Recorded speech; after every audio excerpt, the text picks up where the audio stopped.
Okay, let's get started. I call this meeting to order. Good evening, everyone, and welcome to the July 22nd meeting of the City of Minnetonka Sustainability Commission. This is our 16th meeting in person and our third meeting this year. The Commission generally meets every other month on the third Tuesday of the month. The schedule and tentative agenda can be obtained by contacting the City's Planning Division or by visiting the city's website at minnetonkamn.gov. Residents can provide input on the agenda via email or provide input tonight during this meeting if so desired. The Sustainability Commission's first meeting, believe it or not, was on May 2021. Since then, we have accomplished a significant number of useful and practical actions for our fellow residents. Areas of review for the Commission include air, water, energy, land, ecological resources, recycling, waste management, and other related sustainability areas not addressed by City Code or another city advisory group. The Sustainability Commission has a unique role here in Minnetonka, as we serve both as an advisor to the City Council and as ambassador for city programs. As an advisor to the City Council, the Sustainability Commission makes recommendations on city plans, policies, procedures, programs, practices, and proposals that relate to sustainability and conservation of our environmental resources. Final decisions are then made by the City Council. As an ambassador, the Sustainability Commission attends events to promote city initiatives with the public. With that, I'd like to move to item number 2 on the agenda, which is a roll call. Susan? Carr? Here. Henry is absent. Ingram? Here. Meyer? Here. Norman? Here. Patain? Here. White? Here. And Golub? Here. Thank you. There are 8 of us. Wow. And Mr. Chair, if I may, as Yes. Commissioner Henry is not here, and I apologize to Vice Chair Patain for squeezing you in there. We will rejigger, and if that's an appropriate word, so everyone is more comfortable. That's fine. Thank you. Next is approval of the agenda for our July 22nd meeting, which is agenda item number 3.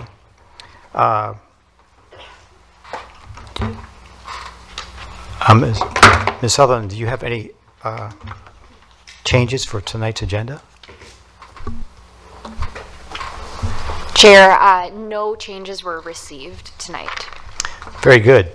Since there are no changes, would someone like to make a motion to approve the agenda?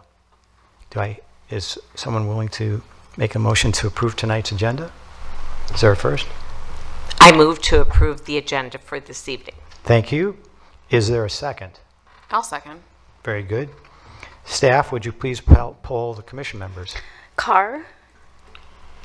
Approved. Ingram? Approved. Meyer? Approved. Norman? Approved. Patain? Approved. White? Approved. Chair Golub? Approved. Thank you. Motion passes.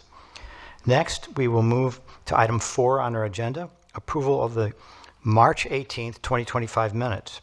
Does anyone have any changes to those minutes? If not, and I read them over and I didn't see a single typo, would someone like to make a motion to approve the minutes? Motion to approve. Thank you. Is there a second? I'll second the motion. Very good. Staff, would you poll the commission members? Carr, Approved. Ingram, Approve. Meyer, Approved. Norman, Approved. Patane, Approved. White, Approved. Chair Golub. Approved. Motion passes. Thank you. Moving along, we're moving to item number 5 on our agenda, which are our agenda items. Before we begin, I'd like to briefly go over the procedure, especially for those of us that perhaps aren't familiar with the procedure. Oh, we have another one of our members. Continue? Okay. When we, at this point in the agenda, I will ask staff to present their report to to my fellow sustainability commissioners. I will ask all sustainability commissioners to ask questions to staff, so we'll have a give and take. And then I will ask if there are any final questions for clarification. If no one has registered to comment, I will open and close the public input portion for this agenda topic. Now, if an agenda topic is informational, and having reviewed the topic or the packet beforehand, tonight's agenda items are informational, or we will be providing feedback to staff. No vote is necessary. And if that's the case, we will then move on to the next item. So that is the simplistic procedure that we'll be following. And with that, the first item is item number 5A, and I will turn that over to Ms. Sutherland. Thank you, Chair and Commissioners. Good evening, and thanks for being here. First, before I start off with item 5A, I wanted to introduce our new Commissioner, Michael White. Michael, if you'd like to briefly introduce yourself, how long you've lived in Minnetonka, what drew you to applying for the commission, anything like that you want to share with the commission would be awesome. My name is Michael White. I've lived in Minnetonka for about 14 years now, and I joined the Minnetonka Sustainability Commission because I think sustainability has a big impact on not only my future, but like my generation's future. And so I was interested in helping out in any way I could. Great, well, welcome. Michael joins us as the second youth commissioner on our commission, so thank you. With that, I will start off with agenda item 5A. This is a discussion on the 2025 business outreach. It's specific to the Climate Action Plan and Adaptation Outreach. If you recall, we have a city goal to develop an education and outreach plan to engage businesses on how they can reduce greenhouse gas emissions. This goal, in a variety of forms, shows up in 3 different plans. One is the Climate Action and Adaptation Plan, approved last year, as we all know. This goal also shows up in the 2025-2028 City Council priorities. So this is something that the City Council has also established as their own priority as well. And then lastly, you may recall it shows up in the Sustainability Commission's work plan. So that's why we're talking about this tonight. And the chair did describe this item well. This is a discussion item, so I'm considering it, informal. We're just sharing some ideas based on staff internal discussions of what we've come up with for ideas for the remaining of the year. It is already mid-July, right? So we have half the year yet to start focusing a bit more on business communications. So we have some ideas, but we just wanted to get your feedback. So for this item, I've invited Kirsten Yeager, our Economic Development Coordinator here at the city, so you can get to know other staff members who work on this type of work.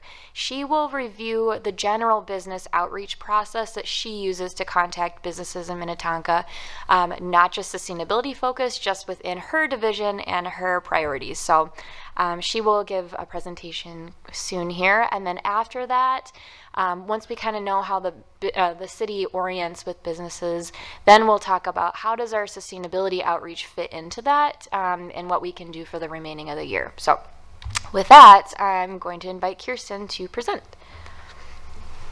Perfect. Thank you. Good evening. Thank you all for having me here. As Ali said, my name is Kirsten Yeager.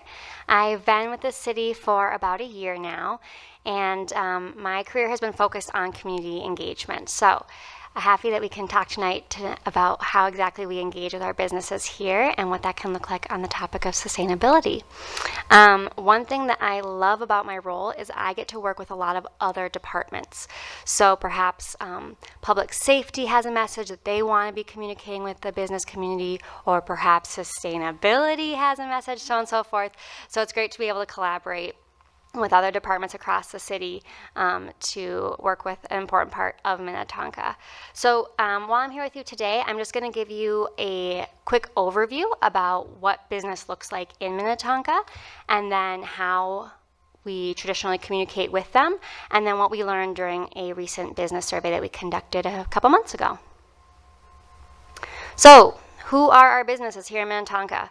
We have approximately 2,500 businesses, and I say approximately because we don't actually know. That's one of the interesting things about working with the private sector is I am constantly trying to learn more about who is here and what they all are doing, but they are busy doing their thing, and that's great.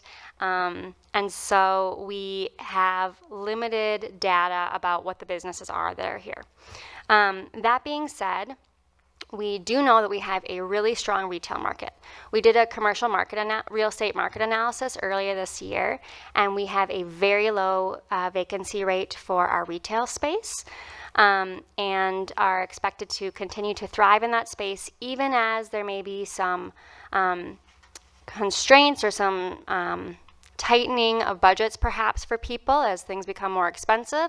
The area that we have here is still really thriving in the retail space, and we expect to continue to see that. We also have a strong personal service industry here. We have quite a few restaurants. Our professional services are thriving in Minnetonka, and we also have a big medical sector. So that's kind of the main business hubs that we have here. What's unique about our businesses here is when people come to Minnetonka, they stick around in Minnetonka. So of the businesses that we surveyed, approximately 40% of them had been here for over 20 years. And we know that on the whole, they are pleased with their ability to do business in this city. So we're starting from a good place. In terms of the network that's around us, there have been transitions to the chambers in this area. Minnetonka is part of two different chambers. There's the Wayzata West Metro Chamber, and then there's the Minneapolis Regional Chamber. There's been an evolution of chambers in this area. The Wayzata West Metro Chamber just got that name in the last half year, I would say, adding the West Metro part. So they're trying to expand beyond just the Wayzata moniker, and they are growing in this area. That being said, they're still very small. We probably have about 40 or 50 businesses in Minnetonka that are part of that chamber. And then we also have the Minneapolis Regional Chamber. So as the name implies, a lot of that's focused in Minneapolis, but it is indeed a regional chamber, and they also are in a time of transition, and they're considering joining with St. Paul. So when you're thinking of the ways in which we're connecting with community, just kind of want to ground it in that. So next slide. I'm old school. I hope that the Sustainability Commission is not upset with me in saying this. I do still use paper resources quite a bit. We try to make them evergreen. I try to recycle them, but yes, we do indeed still use a lot of paper resources. And I wanted to share that with you here because one of our top ways of communicating businesses is with our newsletter. It is a paper, old school, mailed to your front door newsletter that arrives to any businesses here in Minnetonka. That happens 3 times a year. We do have to plan it 2 months in advance. But it's one of our most popular resources. And then Allie and I connect a lot with other organizations that offer resources to businesses in the area. And then I also get paper handouts from them as well that we share in our canvassing and whatnot. So those could be Excel rebates or one-stop resources from CEE, whatever sort of programs, MinPay, so on and so forth. We still have a demand for those here. Moving on. I also recognize that it's 2025, so we also do outreach with our digital resources. We do have an e-subscription list. We have a business section of our website. People can sign up for our business newsletter there. The target audience of that email subscription is business owners or business leaders in Minnetonka anyone is open to receive those emails, but that is the target audience. That is good for our more time-sensitive opportunities, professional development, events, and so on and so forth. We also like to post on social media as well, and do the regular 2025 version of outreach. Next. And then probably one of our most valuable and time-intensive resources is the in-person stuff. You all may recognize Michael in one of those photos. He's in the top left there. He was the Business Sustainability Awards winner.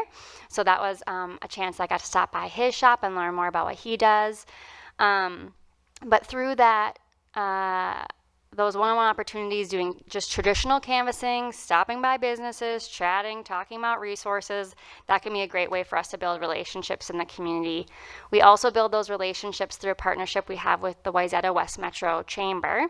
We have a new business series that we started a year ago. So we meet 4 times a year. It's a free opportunity for anyone who is either who either has a business in Minnetonka or lives in Minnetonka and has a business, to come and learn about the city and what we're doing here. And we've actually invited Allie to be our lead for our September session. So that'll all be focused on sustainability. We just started these series, like I said, last year, so it's pretty new, but this will be our first repeat topic because we did already cover sustainability last year as well. So that's basically the overview of the traditional ways that I'm communicating with businesses and incorporating sustainability resources in there as appropriate. We conducted our second ever business survey a few months ago. And I don't know if any of you are familiar with the resident survey that Minnetonka does. That's an annual survey. It's done by the Morris Leatherman Company. And we hired the same company to conduct our business survey, and we plan to keep doing this every 3 years. So hopefully we can start to see more trends as we continue to do that. So the next few slides are going to be direct copy and paste from some of the slides that Peter Leatherman presented to us, and the raw data is also all on the business section of our website. So just like I am old school with paper resources, the Morris Leatherman is old school in how they conduct surveys. They do it all by phone, and that's actually very intentional because as they explain it, the results are more accurate because people are not opting into taking the survey. They actually do direct outreach to them and contact them. So as opposed to sending out like a QR code, for example, and then the people who respond traditionally, when people take the time to respond, they have stronger opinions and may not fully represent the community. We don't offer any giveaways or drawings or anything. People are very gracious to give us their time in these surveys, and there's no direct benefit to them other than the action that we take in response to what they said. So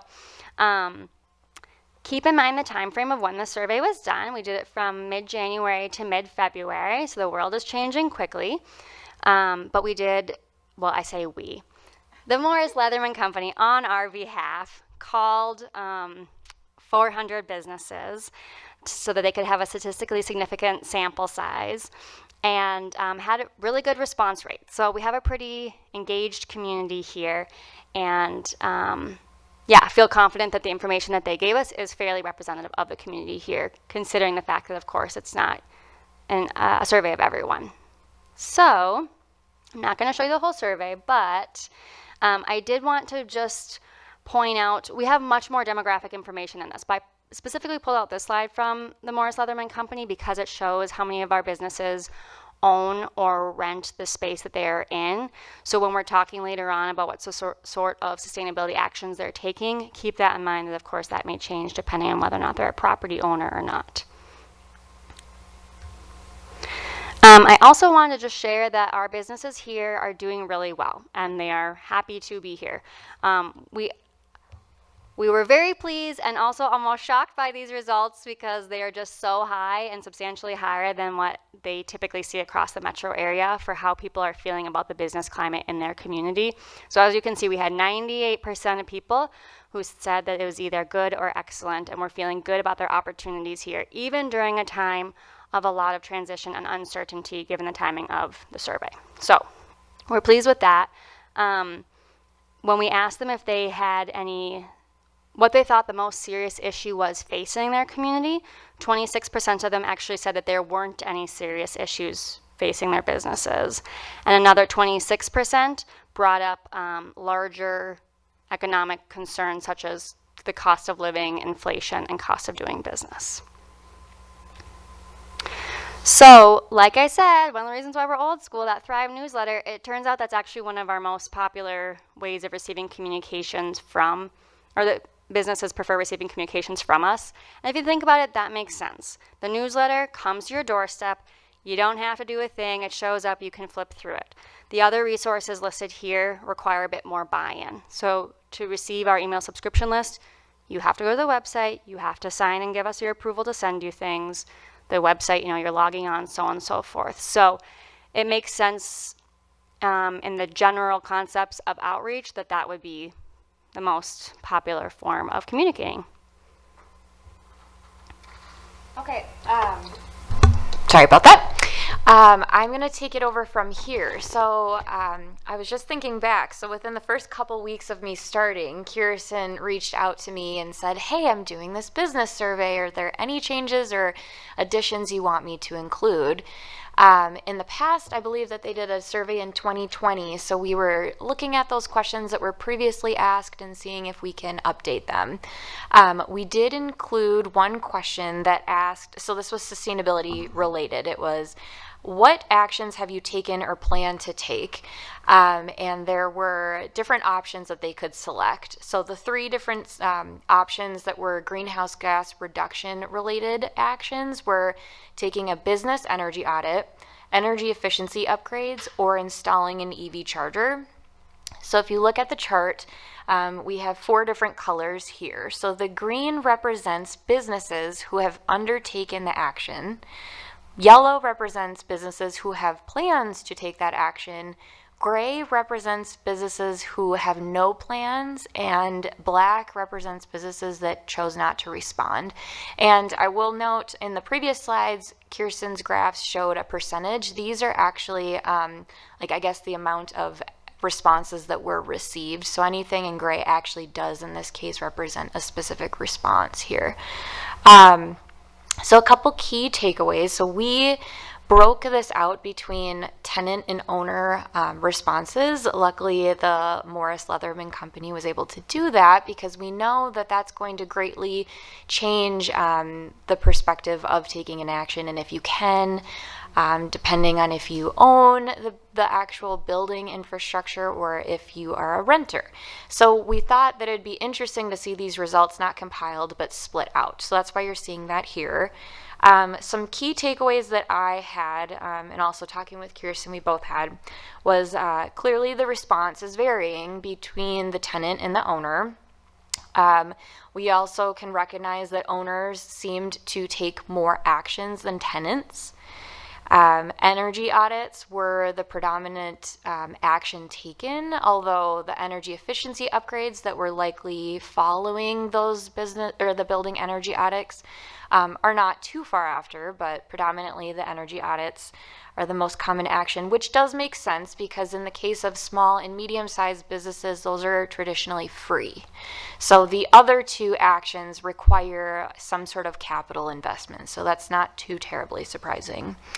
And then just last key takeaway is that there are obviously many businesses who have taken actions, which is great, but the gray area represents an opportunity for more businesses to get involved. So let's see.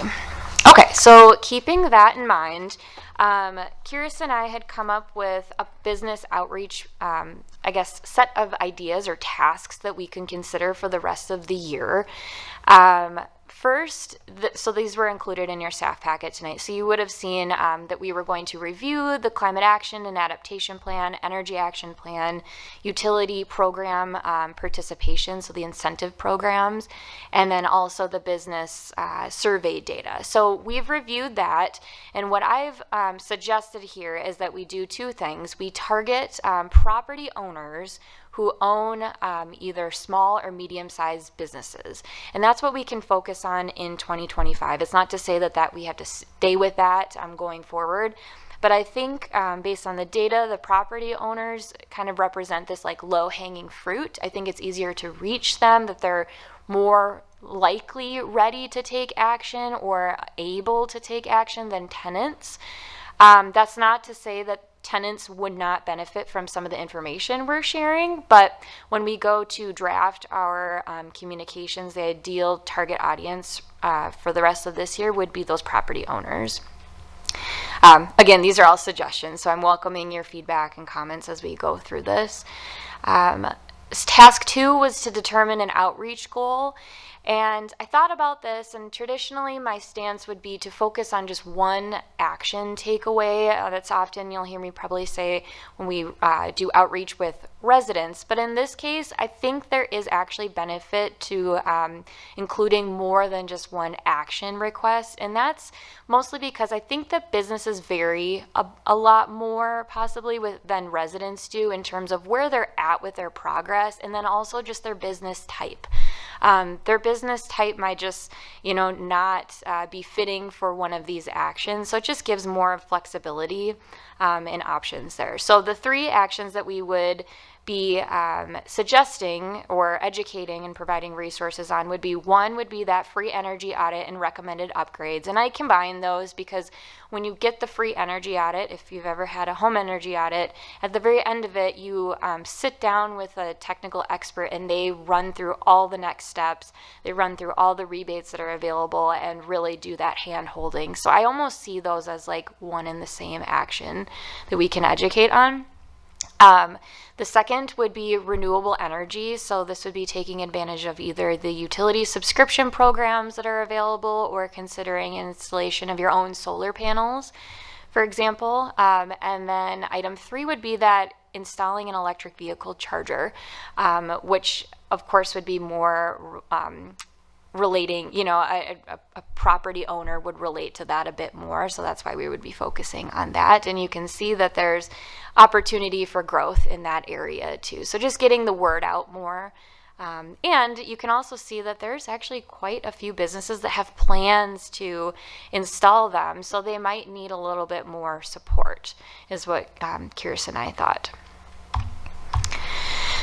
So task 3 would be to determine our outreach methods, and based on the survey results, it's clear that the Thrive newsletter is what property owners or the business leaders are looking to, so we want to include an update in that.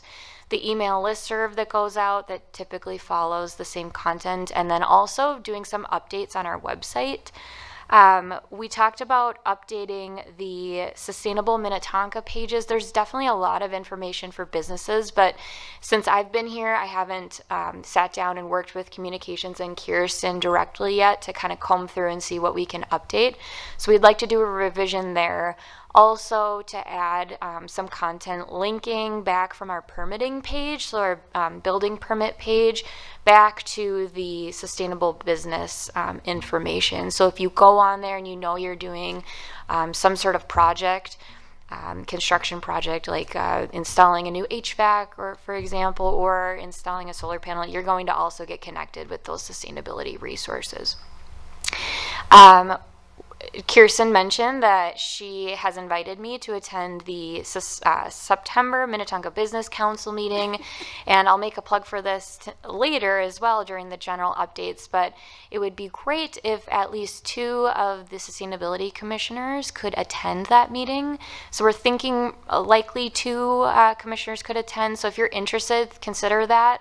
I believe it's the 17th. I have it on a later slide too. And it includes lunch. Yes, okay, yep. So So it's over the lunch hour, which might restrict some of you who have, day jobs or are busy during the day. But we'll talk a little bit more about that. But I will be presenting to the businesses that attend. That includes chamber members of the chamber, but also anyone is, invited to join that too. So we might be reaching out to businesses who are not chamber members. And then also, I have been made aware that the Sustainability Commission has also been a part of the One Stop Business Blitz option that we did a few years ago, where it sounds like the commission went door to door to about 35 different businesses, and I know the commission really enjoyed that. So I believe that program is supported by Partners in Energy, Xcel Energy, and then also the Xcel Energy Group. And I've reached out to them. I'm still waiting to hear back, but I intend on meeting with them and meeting with Kirsten and kind of going through options like what that could look like this year. So stay tuned on some updates there. You'll see updates by email, and if opportunities to join something like that come up, it would likely be in August or possibly September. So stay tuned on that. And then lastly, developing short Minnetonka case studies for businesses who have received these energy resources or have completed clean energy projects.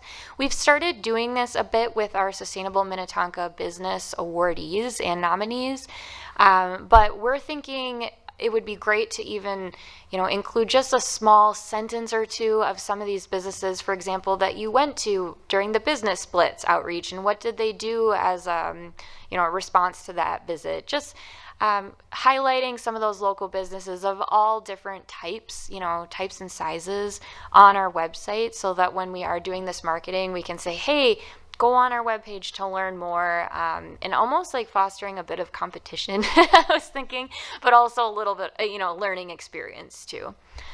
And so then the last bullet is just, connecting to those Sustainable Minnetonka Award examples. So we already have some of these case studies on our website that live on that Sustainable Minnetonka Award webpage. So making sure when we're talking about the business resources that we're also linking to those examples. So. So with that, that's the list of, ideas that we have. I appreciate Kirsten for coming and presenting on that. But with that, we will open it up to questions or any other suggestions or feedback that the commission has.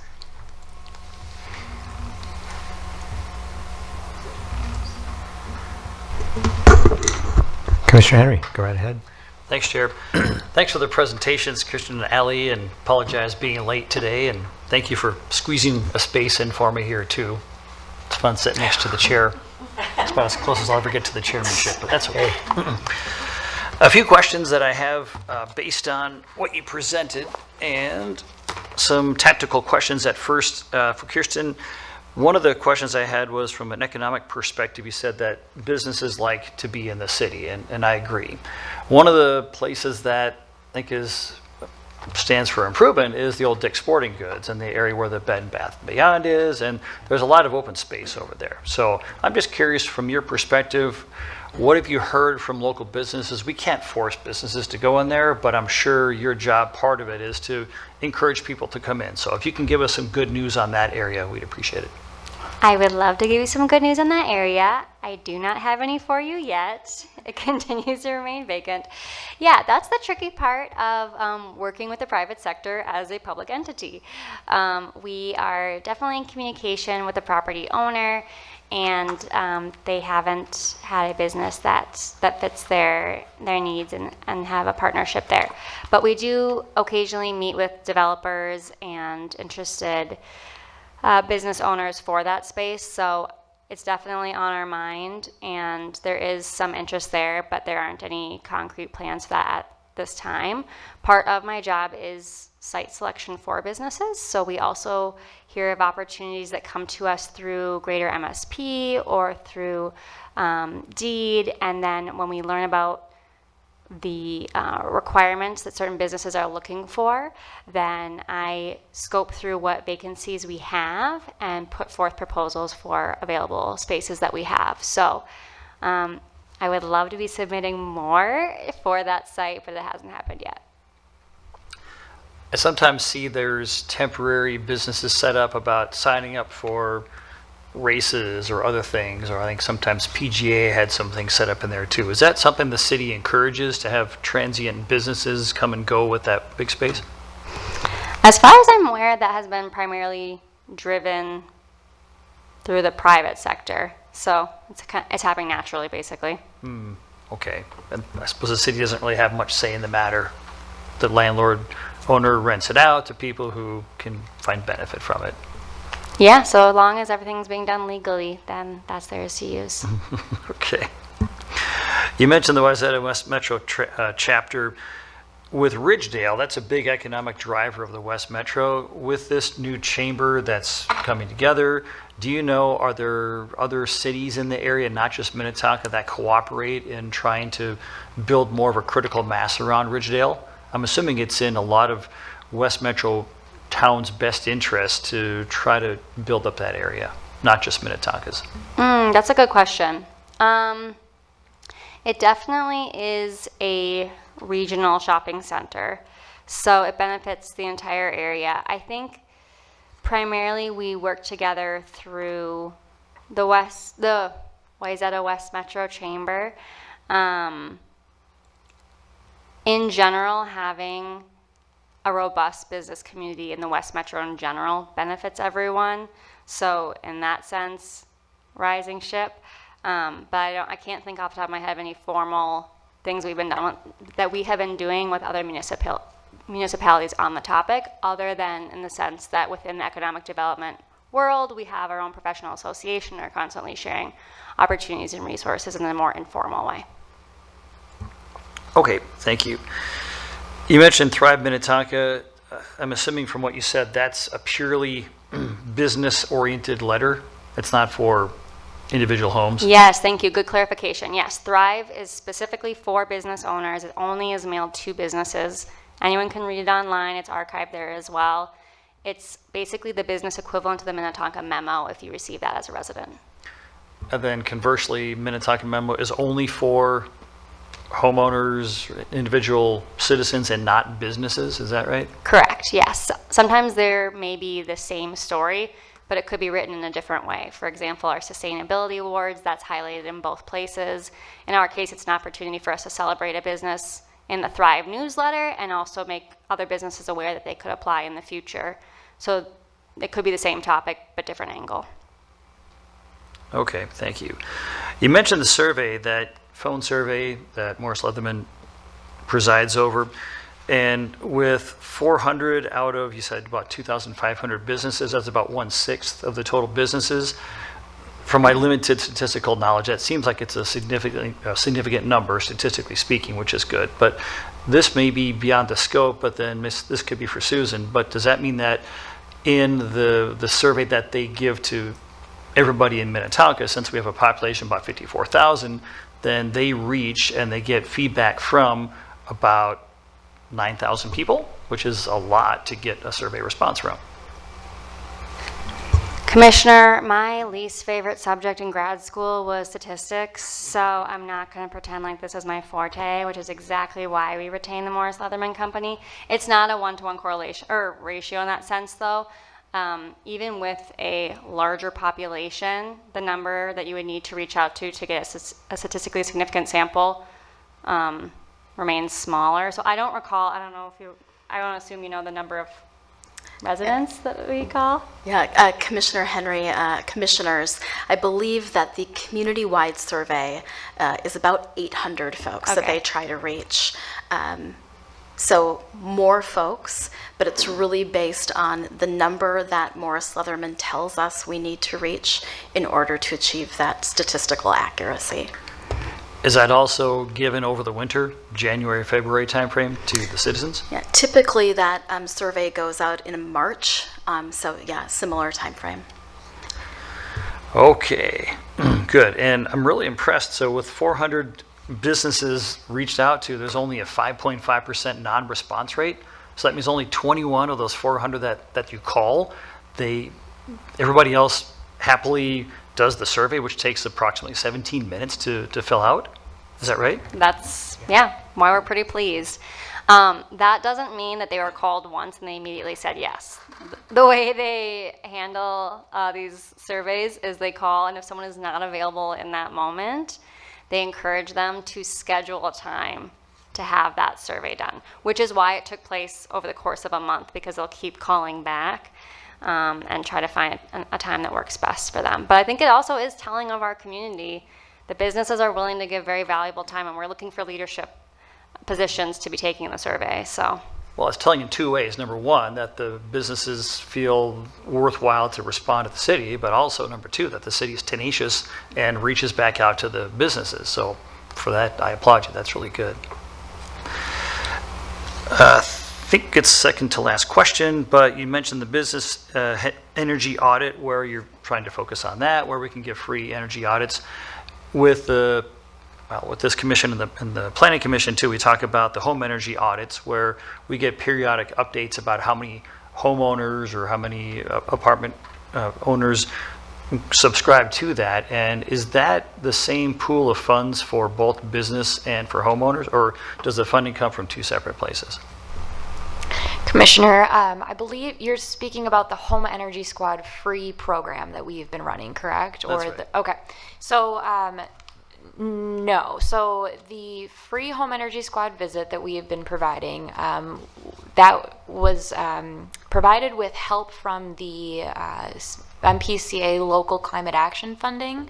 So we were able to provide free home energy audits from October 2024 through June of 2025. The city covered a third of the cost, and the grant covered the other 2/3.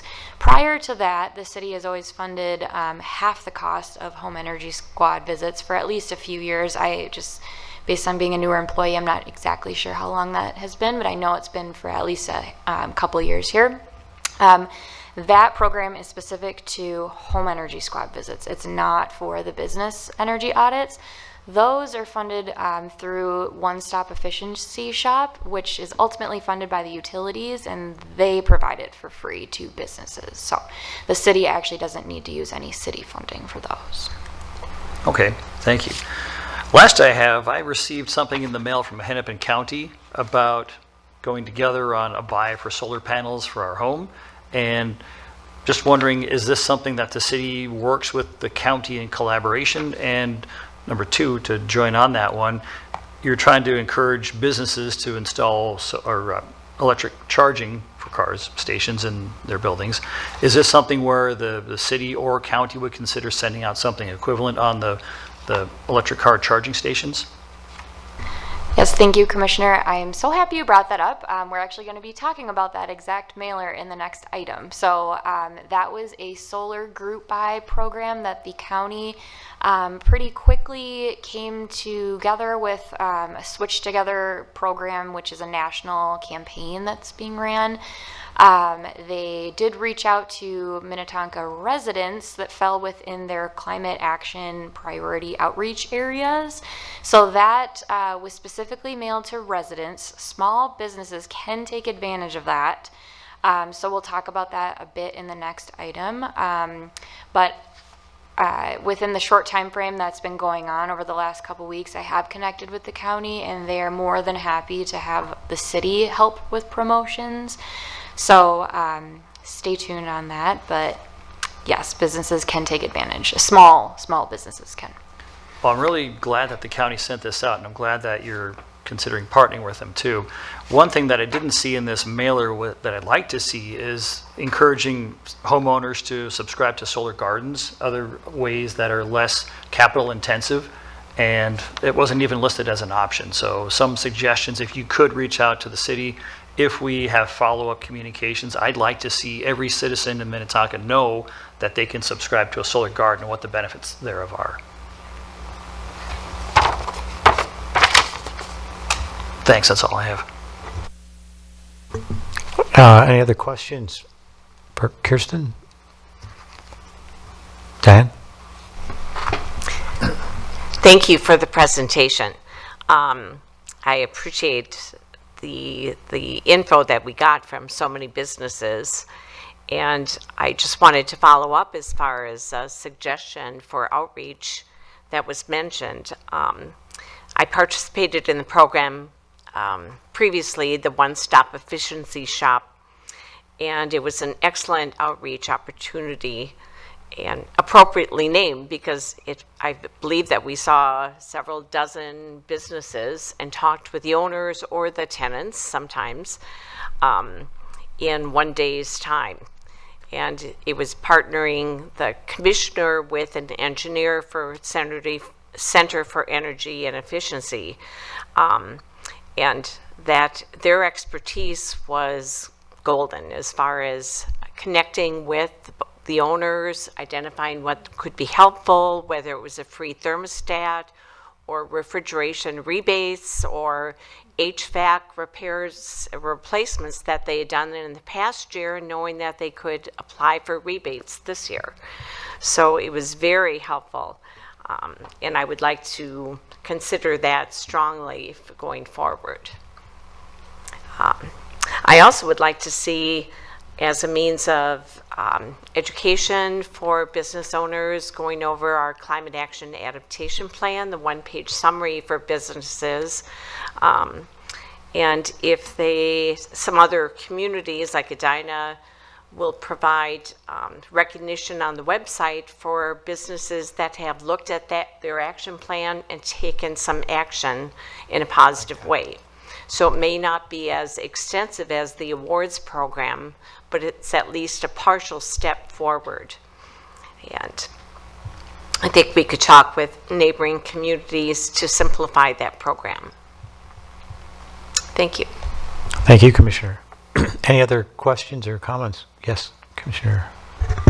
So I had a quick question, or a couple of questions actually. So my first question is regarding Allie's portion of the presentation.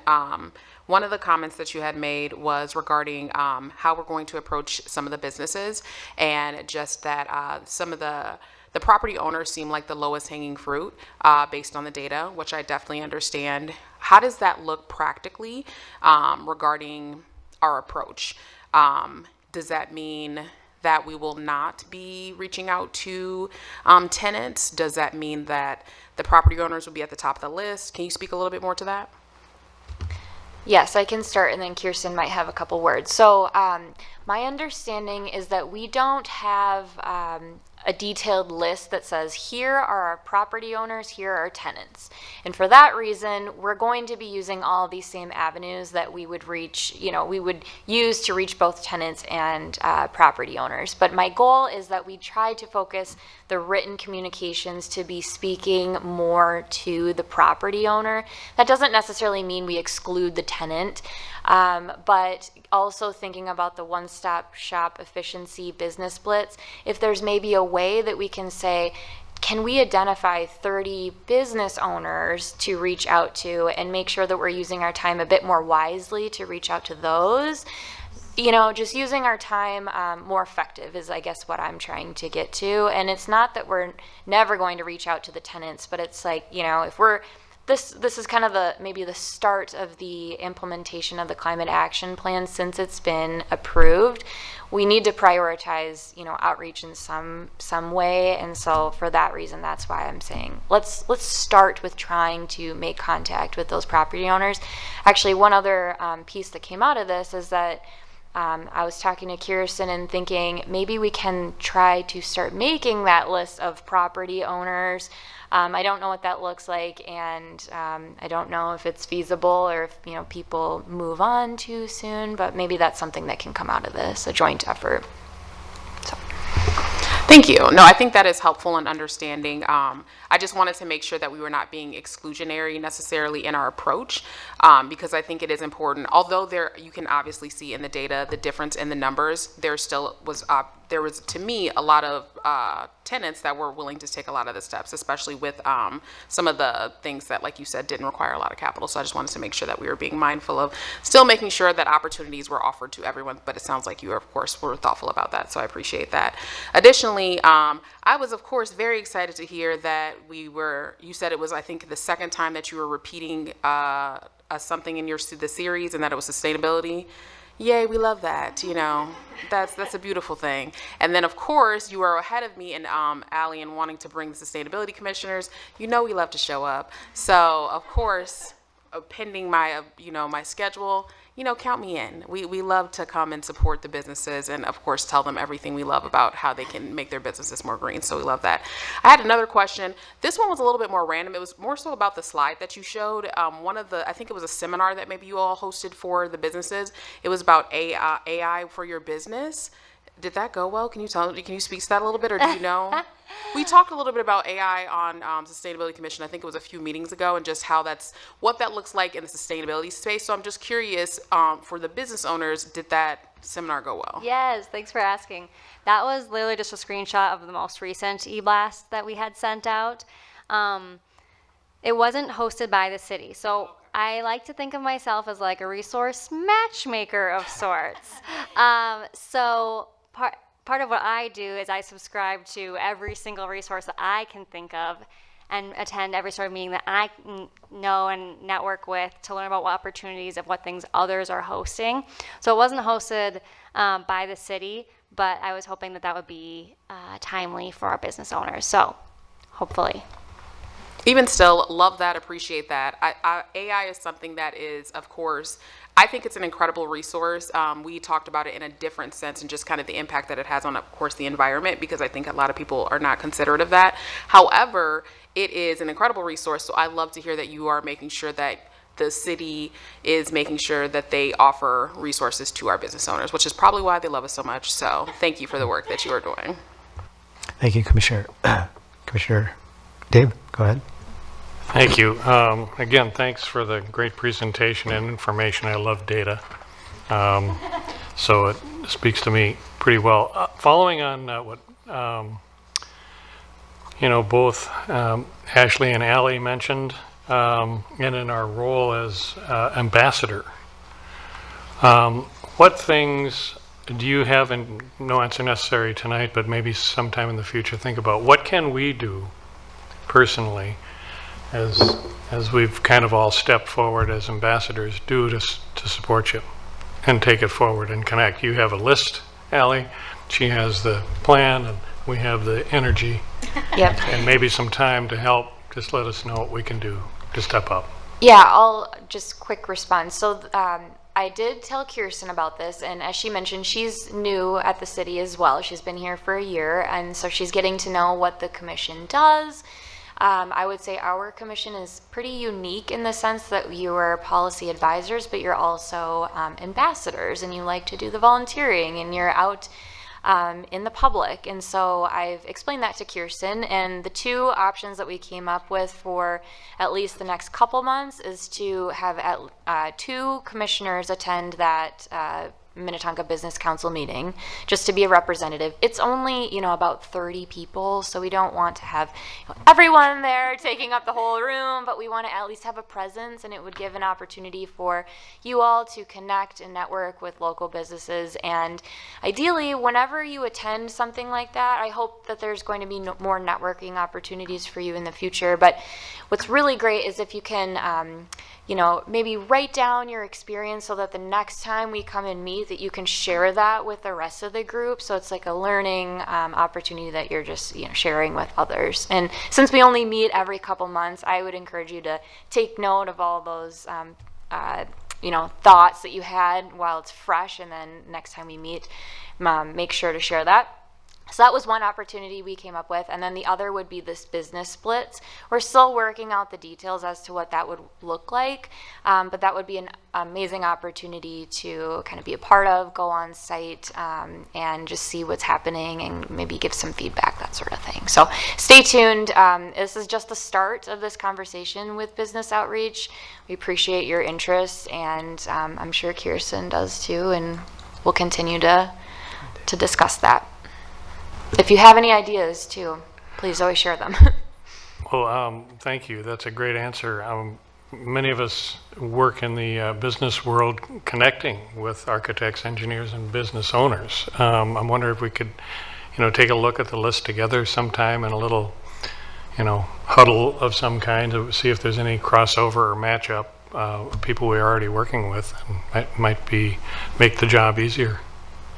Yeah, I appreciate that. One final comment I have on that is that I have reached out to the Excel Energy Partners and Energy Group, and I let them know that we're interested in considering the business splits again. But I also asked if they have more of a comprehensive list, because I know other communities have done so many different versions of business outreach, and I'd love for us to consider, you know, all the different ways that we can do this outreach. So it's very likely they have more ideas, but we'll probably start with looking at that blitz again and have more ideas in the future. Any other questions? If not, I have a few. First of all, Kristen and Ally, thank you very much for the excellent presentation. Very clear, great information. You had, Kristen, you had mentioned, you know, 2,500 businesses in Minnetonka. Strong retail market, strong personal services, the restaurants, the medical sector. You didn't mention, and maybe it was an unintentional oversight, but the manufacturing sector. Is there much manufacturing here in Minnetonka? I say that because I was part of a manufacturing company here in Minnetonka. Unfortunately, it went belly up. But I was just wondering, how many manufacturers are there here in the city? Yeah, Chair, good question. I didn't mention it because I was mentioning our largest sectors, and manufacturing is not one of our largest sectors. In terms of the makeup of our commercial real estate, we have less industrial properties. So it is still part of our community and an important part of it, but it is not as large as it is in some of our comparable communities. That's what I kind of assumed that, thanks. Also, you know, some of the actions that we could take, you know, targeting small to medium-sized businesses makes a lot of sense. They're the ones that don't have any in-house expertise. The large companies that employed me, for example, you know, where they had an environmental health and safety manager or director, they have in-house expertise. And I think most of those folks have been assigned sustainability actions. So they should be already involved, whereas the smaller and the medium-sized may not have that option. And some of us remember that we were part of the one-day business blitz with the Partners in Energy, Ashley, Diane, and myself. That was the second business type blitz that we had. We did one before that wasn't as successful. I can't cite the success rate in terms of going out, meeting with people, and then saying, yeah, they're going to do something. But it was more beneficial from our perspective to kind of do these cold calls with the Partners in Energy people. And Kristen, just for your perspective or for your knowledge, we introduced what we were doing, and we'd knock.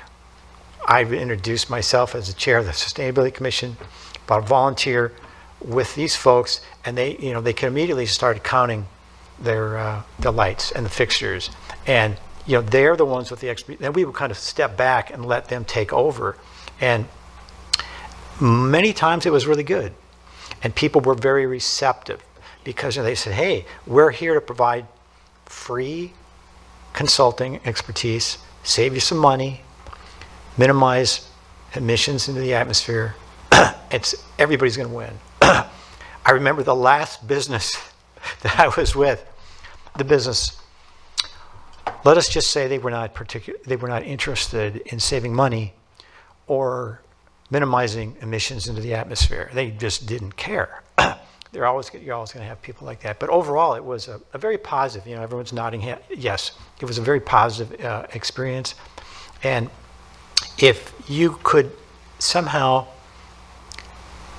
pre-select some folks that might be good candidates to go and visit, that might be even more useful for us. But I think we all felt it was a beneficial use of our time and the Partners in Energy staff time too, and the people that reacted to us. You know, it was a very beneficial endeavor for everybody to do.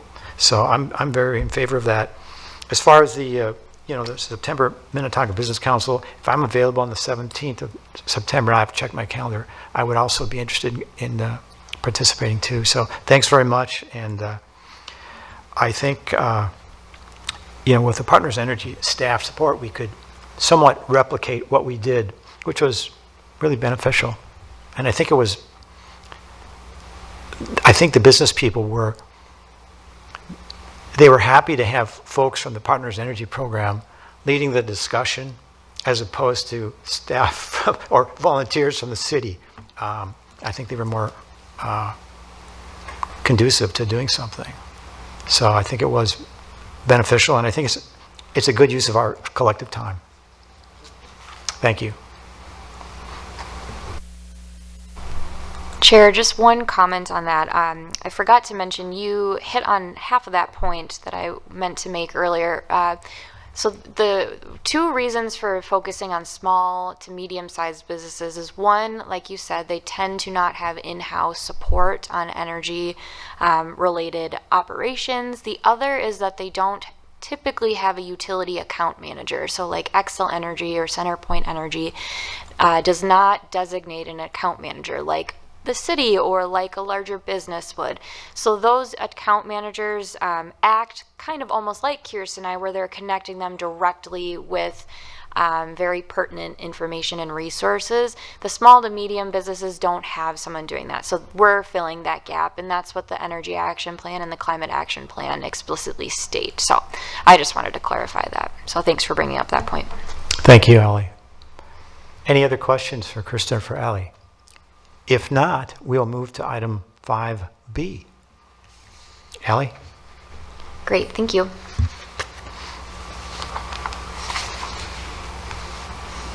Oh, let me add, to conclude, I will open and close the public input portion for this portion and that topic on the agenda. Thank you. Appreciate it. No public comments were received on my end. Correct. Okay, so we're on to item 5B. This is a discussion of the 2025 residential solar outreach. Again, this is another discussion item. Welcome your feedback. I'll be sharing some ideas that I have for residential solar outreach for the remaining portion of the year. Again, similarly to the last item, we have a 2025 city goal to host an event to educate residents about installing solar at their home. So to the point made earlier about educating on both solar panels and utility rebate programs or the solar gardens that you can participate in. It's not that we're not focusing on the community solar, it's that the goal that's written in the plans on this slide are specific to how we can educate residents about installing solar at their home. So for that reason, that's kind of why we're focusing specifically on solar panel installation. You'll see this goal in the Climate Action and Adaptation Plan, the 2025-2028 City Council priorities, and then as the 2025 Sustainability Commission work plan as well. So as was shared earlier, Hennepin County is currently partnering with Switch Together. It's a national partnership of local governments, so that's both cities and counties throughout the entire U.S., as well as nonprofits. You may recall hearing about the Solar Power Hour in the past. I believe Minnetonka has hosted one of those. It was hosted by MREA. It's a solar group buying program. That initiative on its own is somewhat defunct, but they are now a partner of this larger national partnership. So they're still ongoing, but just in a different way. So you can think of this as more of a larger version of that is how I'm imagining this. So if you're not familiar with group buy-downs, they facilitate this program that kind of assists residents in joining in on installing solar at their house, but you're doing it collectively. There's a lot of people signing up to have solar installed at the same time. The goal is really economies of scale. It's just making solar more affordable, easier is the biggest piece, and just overall more accessible. And we'll get into more of the details in next slide, but wanted to showcase just, you can see some entities that you might recognize on here, cities from, all over. It's certainly not all of them. But from my understanding, this Hennepin County starting this program has been very a quick instance. I think Switch Together reached out to Hennepin County within the last month or two, and Hennepin County, read through all the materials and just hit the ground running on this. So it's been a very new update for me to receive this as well. So this is essentially like a brand new program, and they just sent mailers out at the beginning of July. So this is quite fresh. So the question is, how does Switch Together work? So these group buying programs, they first start out with they're organizing a group purchase of residential rooftop solar panel installations. So first they select a solar product that they think is, the best. I don't know exactly what criteria they use, but I'm assuming that they're looking at lifetime warranties, the cost, the products, where it's coming from, all sorts of information there. So they're selecting the product that they believe is the best. Then they're getting an estimate from a number of on-site solar installers, and they're doing that through issuing a request for service quote. And so through this program, which is a bit different than the Solar Power Hour program, in this case, they're estimating how many people are going to participate. So this is within Hennepin County, so it's all Hennepin County cities. I believe that Hennepin County was estimating around 100,000 participants, maybe, or maybe that's how many that they made communications to. But they came up with a number, and that number of participation went into their service request. So when they were getting bid responses, the solar installer was saying exactly how much it would cost per kilowatt hour, which is a bit different than the past programs you may have seen.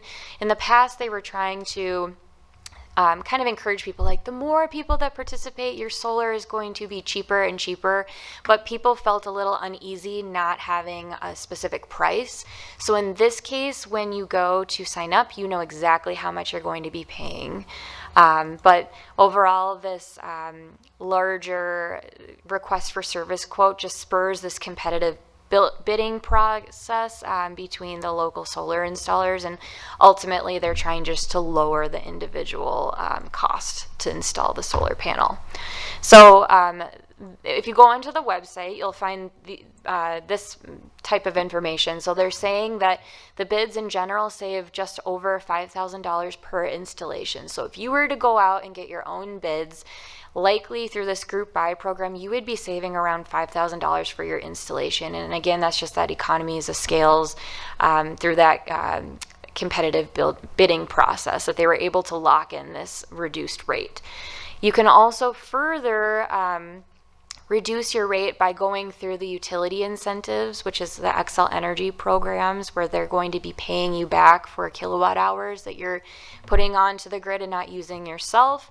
There's also the federal tax rebate. Right now, there's the 30% tax rebate for any solar installation, and I did confirm that the goal of this program is to have everything installed and paid for by the applicant by the end of this year, which is the new instituted drop dead date, or the deadline for the federal tax rebate. So 30% tax rebate is fairly significant. So I wanted to make sure that if you do participate, you will be able to utilize that. So I would say if you're interested in the program, make sure to talk to the program entities, and that you will be able to lock that in. But as far as I can tell, they're doing everything in their power to make sure that that is a reality. And then I also wanted to share, in case you're just not as familiar about the process to install solar outside of a group purchasing, you need to know a few different pieces of information. You need to understand a kilowatt hour, a kilowatt. That's the measure of the system's output. We also see it defined as watts. So 1 kilowatt is 1,000 watts. And I share this because I wanted you to know the average size of a solar system, residential solar system, is around 8 kilowatts or 8,000 watts.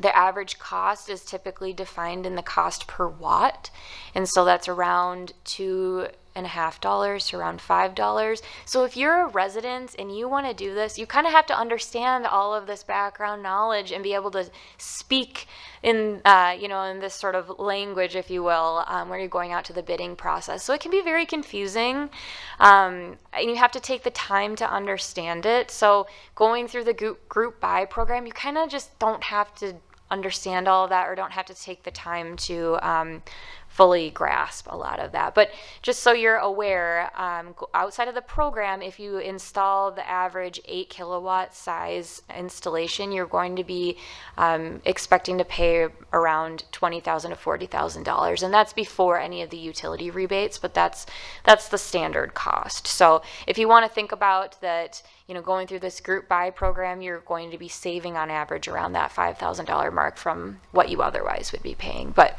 again, that's based on the average solar panel system size. So if you do want to install a larger system, that cost is going to increase based on the per wattage that you're installing.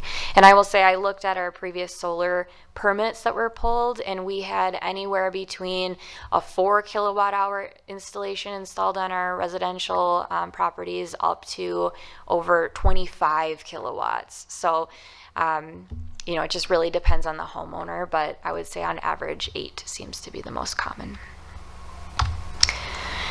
Switch Together Communications. So Hennepin County has sent out this mailer, and my understanding is that they sent it to Minnetonka residents as well as other residents within the county that fell within their climate action high priority areas. So it's very likely that not all Minnetonka residents received this. If you did, it's because you fell within a certain geographic location that the county prioritized.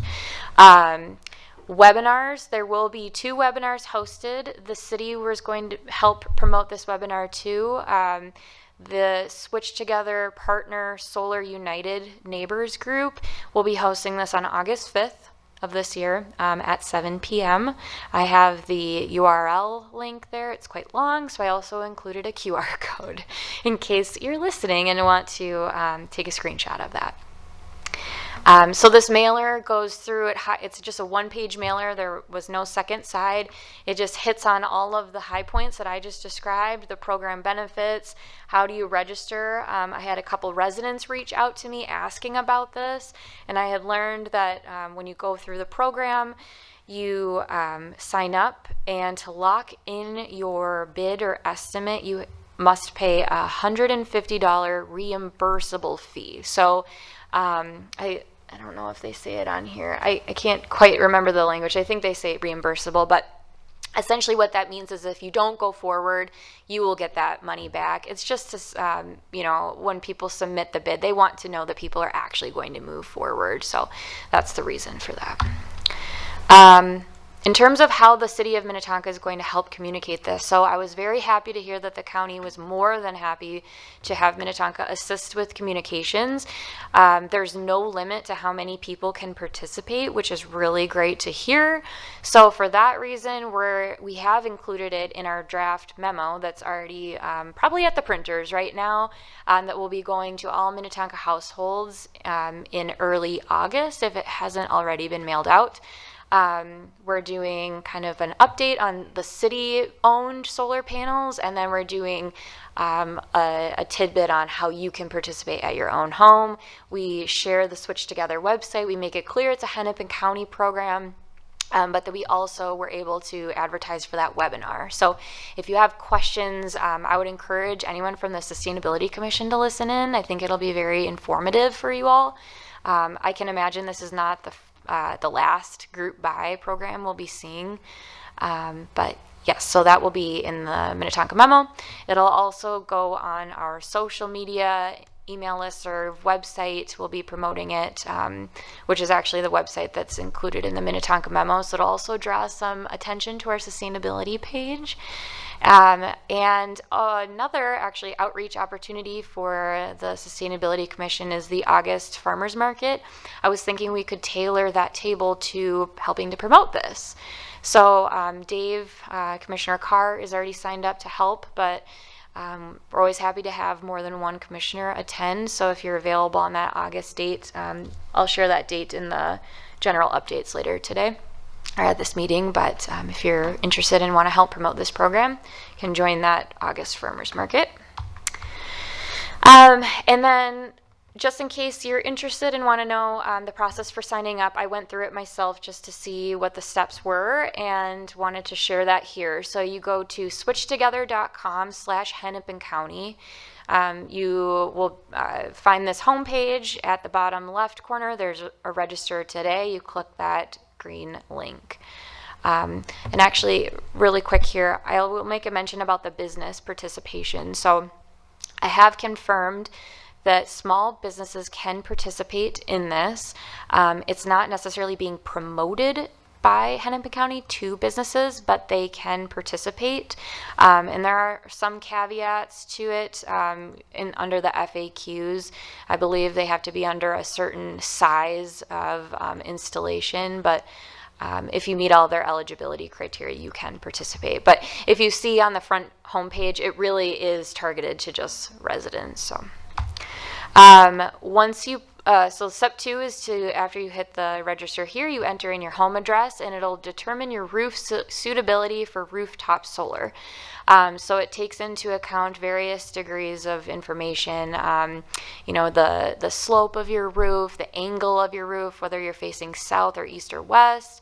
The age of your roof is a huge factor, and I would say is probably one of the most limiting factors other than canopy coverage. So if you have a bunch of trees in your neighborhood, like all these different factors go into consideration.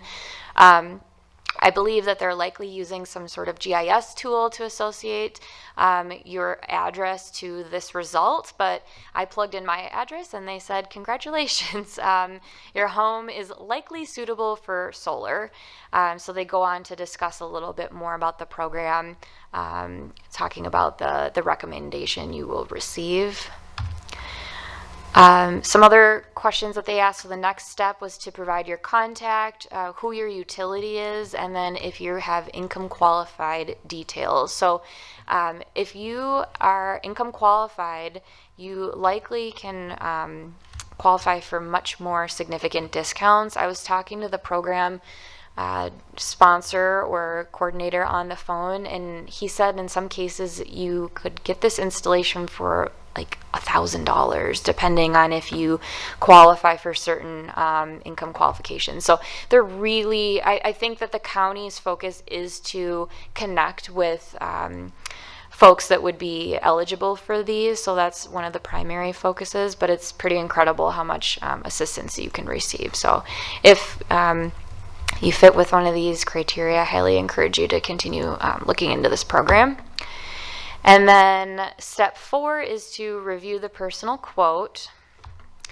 And that quote includes several different estimates. So based on the, I'm trying to think of, so you put your address into the map, and I think that it actually has you draw kind of like a square footage around your roof.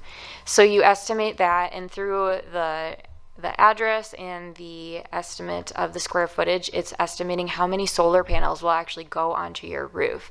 And through that, they can then estimate the system size, so that kilowatt. Mine actually fit right within that average. It was like 7.6 kilowatts.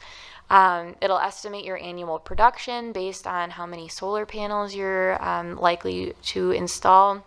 They'll estimate the monthly loan payment over a 20-year time frame. They'll estimate the electrical savings that you would have, so the amount deducted off of your existing utility bill. They'll estimate the 25-year net savings, and then again, they'll present you this information on what solar panel product they have. And I will say some of that is, I think that they're saving some of that information for at the end of this, because this program is national, so there's people from all over the United States going to that same landing page. So you have to go through the process to figure out what the package is for the Hennepin County program. So that might differ than someone out in California, let's say. And this is where that information about the $150 deposit, so that's the term that they use. They say it's fully refundable if you decide not to proceed with your consultation. You'll receive that back. So they say within 1 week you'll receive a welcome email from Centauri Systems. That's the solar panel producer, I believe. It's possible that they're also the installer too. But they did say that after you go through this process and after you make that deposit, then they do a remote site survey. And it's possible they might come on site, but.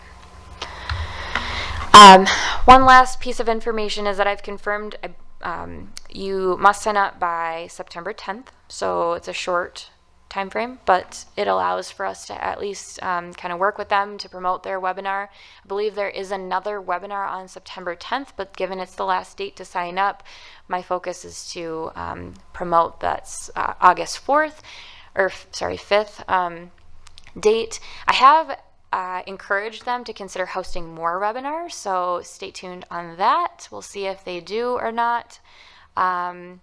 But with that, I will, I guess, open it up for discussion. I think at this point, the main pieces of feedback would be on how the city can help to promote this. But with that, I'll open it up for questions. Thank you very much, Allie. Does anyone have any questions for Allie? Yeah, so I was wondering how many watts would most households be using? Because you said that 8 kilowatts is the average, so how far would that actually get you? Yeah, I appreciate that. So I'm not 100% certain of the answer, and if anyone has solar on their roof, they might actually be able to know. But my understanding is that they try to match your energy usage with the amount of solar that they put on your roof. So that's why they often say that the first step really is to make your home as energy efficient as possible, because you don't want to install more solar on your roof than is necessary. So once you do the energy efficiency, trying to make your home as efficient, then you can move on to the electrification piece, switching your gas appliances to electrical. All of these things come into play, but in general speaking, I think the idea is to have all of your electricity coming from the solar panels, and anything else that you generate that you're not using is then typically sold back to the utility, and that's where you're getting money back through those utility incentive programs. But that all depends on how much you're using, how much you install, and if you participate in the utility programs or not. Dan. Ellie, I could speak to that. The question as far as how much solar panel capacity can be placed on a residential home. And there's a limit of up to 120% of one's annual electric use. That's reviewed over the past 3 years, I believe. So if you want to maximize how much you can produce, the ideal would be to electrify your home, like Ellie referenced, to put an electric heat pump, put in electric EV chargers if you anticipate getting an electric vehicle, and maximize your previous annual use of electricity, and then you can do up to 120%. We're lucky in Minnesota because Xcel does rebate excess use on any given day. We get paid back exactly what we would be charged by Xcel. There are some states where that is not the case. Thank you. Michael, go ahead. So I know you mentioned earlier that there was when you register, there is a check for if your roof is suitable for solar panels. I was wondering if that's like like a severe problem, or because I know a lot of houses, like especially mine, they're kind of old, and I'm kind of doubtful for the suitability of it. And is there anything we can do to like remedy that?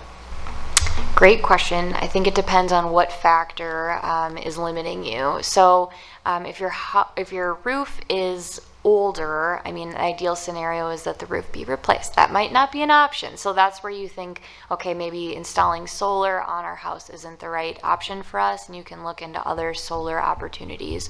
One would be joining a community solar garden. So you're not installing it on your property, but you're buying into a larger solar system that's installed elsewhere, and that would be through the Xcel Energy process that you would have to go through. In this case, they're very much focused on just getting people to go through the Switch Together program. But both you and Commissioner Henry raised a point that, for example, in the August memo, I believe the language we put in there is, you know, if you're interested in this program or other renewable energy programs, go to our website, and that's where you would find the larger array of options, if you will. So. Any other questions for Ally? Dan? I had one other question. You mentioned the participation number was estimated for Switch Together program, but then participation was unlimited. Was that for the webinar? Is there a finite number of people Yes, great that question. can participate? Yeah, I don't know. I wish I know exactly how much they estimated. I don't, I'm assuming that's somewhere in their agreements, right? But they didn't let me know on that specific number. I asked that question, and I mean, at some point, I would imagine it would have to max out because they do have an installer, you know, and the installer can only do so much work. However, I believe that their response was that they had multiple installers. So I want to say that there was maybe 4 contractors that were a part of this process. So they seemed to think that capacity wasn't actually much of an issue, Great. which was really great to hear, because my concern was that, you know, if we promote it, we have no idea how many people, maybe we'll have a lot of Minnetonka residents interested, but they really had no concerns. So at this point, you know, as many people that want to participate can. The reason for the differences is that they initially estimate the participation to have the contractors be able to provide a bid. That being said, however many people participate, that bid is locked. So whether it's over that estimate of participation or under, everyone will still get that same rate that was initially bidded on by the contractor. Okay. No, oh, Matt, go right ahead. Sorry.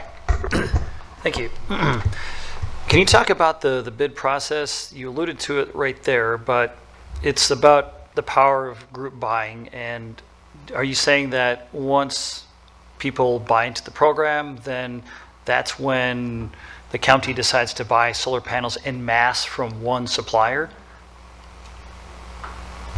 Great question. I don't know the answer to that in terms of the logistics of actually purchasing the product. It's possible that the contractor actually might purchase the product. I would almost certainly expect that the contractor would. I doubt the county would be in the process of that.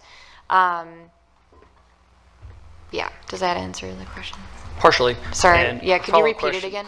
No, it's fine. Just the- It answers partially my Okay. question, and then a follow-up question could answer the other partial part of the question too. But from a contractor's perspective, so if you are interested in getting solar panels and then you put out the bid, and then is that when individual contractors bid on the individual homes? Or is it that everybody who, I think you mentioned somewhere about 100,000 estimated respondents to this letter, that's what the county is expecting. Yeah. So then I think my answer to the question is probably the former, but I hope it's not that out of 100,000 that one and only one contractor is selected, and then they exclusively can install solar panel on everybody's homes. Yeah, thanks for the question. I should backtrack and say I'm not certain if 100,000 was the participation or the communications rate, so don't quote me on that.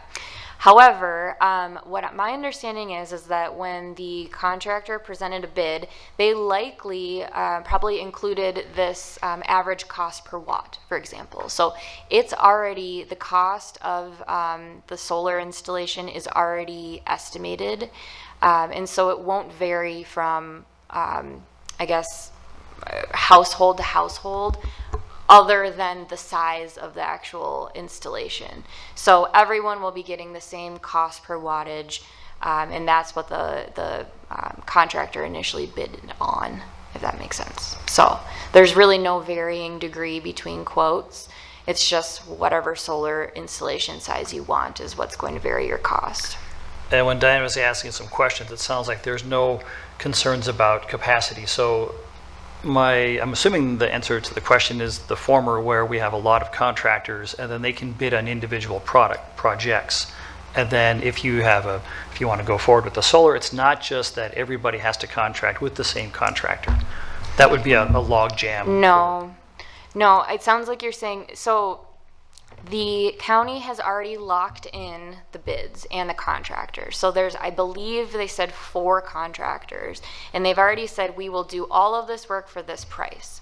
So the resident does not need to work directly with any contractor. That's already figured out. So basically the resident just says, this is the size of my solar installation based on some of this review that the website does and the contractor reaching out. But the price is already set in stone. The only varying factor for cost is the solar system size on your unit. And so there's, you're just basically entering into this agreement, and then they probably figure out who your contractor is based on availability. I don't think you as a homeowner have any opportunity to select who of the 4. It's just going to be whoever's available at that time. Thanks. In your screenshots, you showed Centauri Systems, and you said you weren't sure whether that was the name of the contractor or the name of the solar panel provider. Is that right? Correct. I don't know offhand. Again, it's a county program, so I'm just kind of operating off of whatever they've provided online.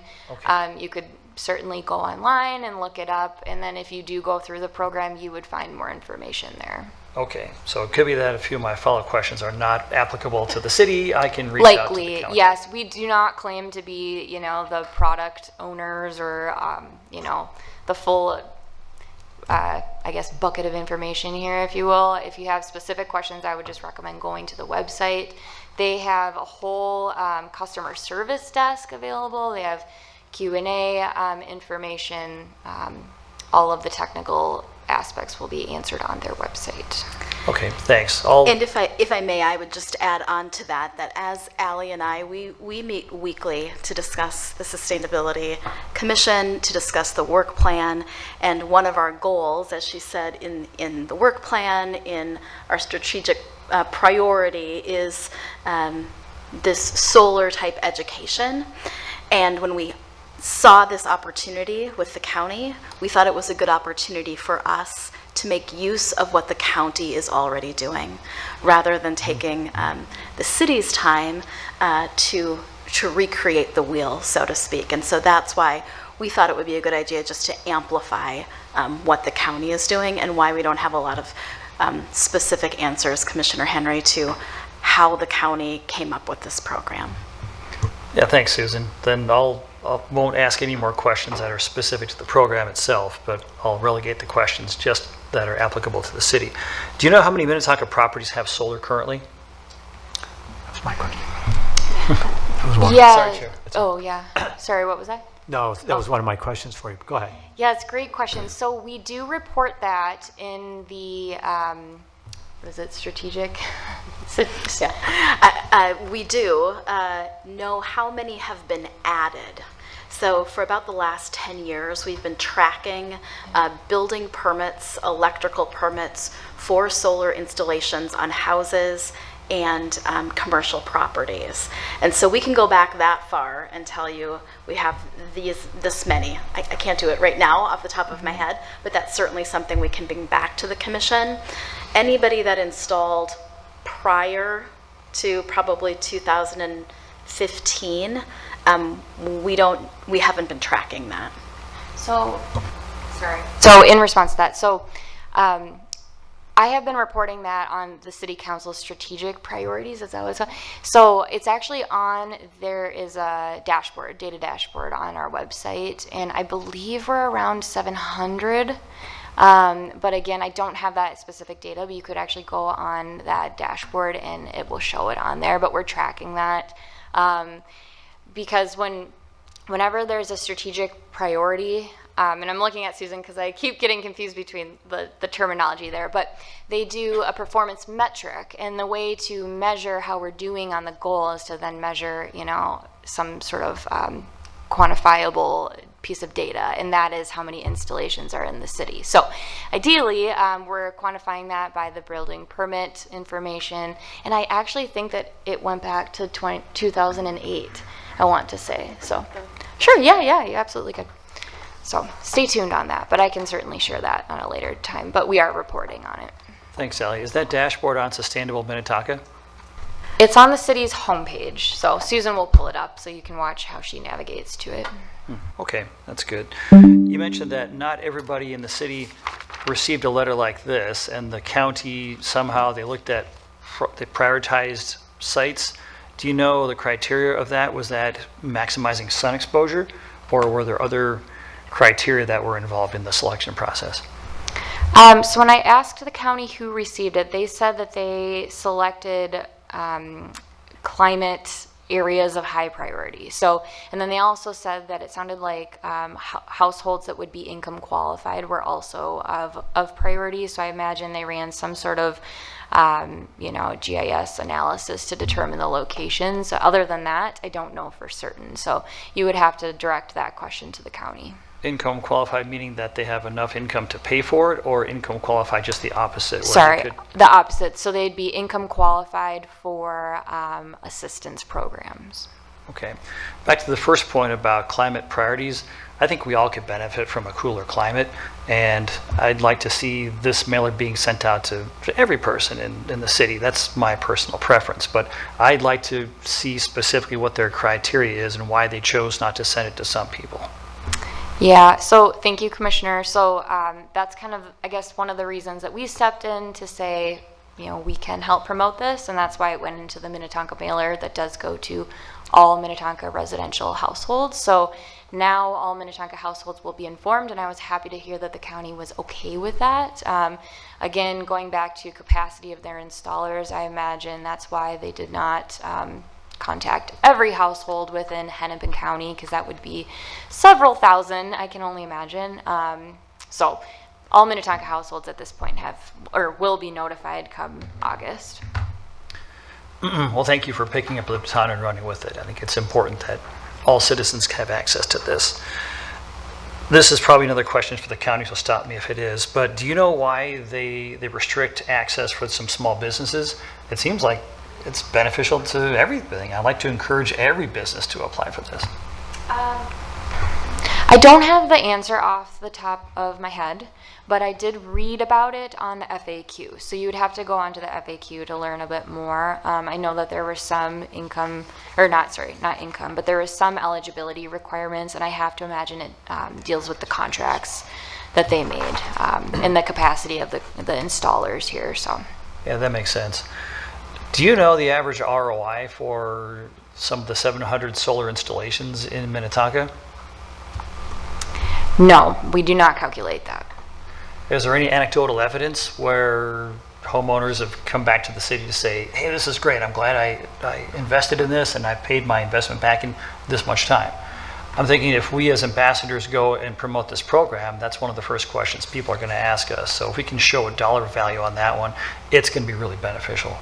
So thank you, Commissioner. So the program is telling you that, and if you look on this slide, it shows an estimate, and the ROI is essentially the monthly savings or the savings, the 25-year net savings. So it's projecting that for you. So that's information that it's providing you upfront. The other instances that we have, and we're trying to collect more of that anecdotal data, is through the Sustainable Minnetonka Award Program. And you saw businesses like the Engineered Products Co. come through here, and they showcase their entire project, and they share that ROI data with us. So we're eliciting that feedback. It's just up to the private entity, you know, whether you're a resident or a business, to share that. But going back to the last item that we had about collecting those case studies, that's the data we're looking for. You know, not just to share that you have completed a project, but what are the benefits that you've received, and obviously cost savings is one of those. So. Thanks. Oh, so you're saying that the 25-year net savings, that's the ROI that the county gives us?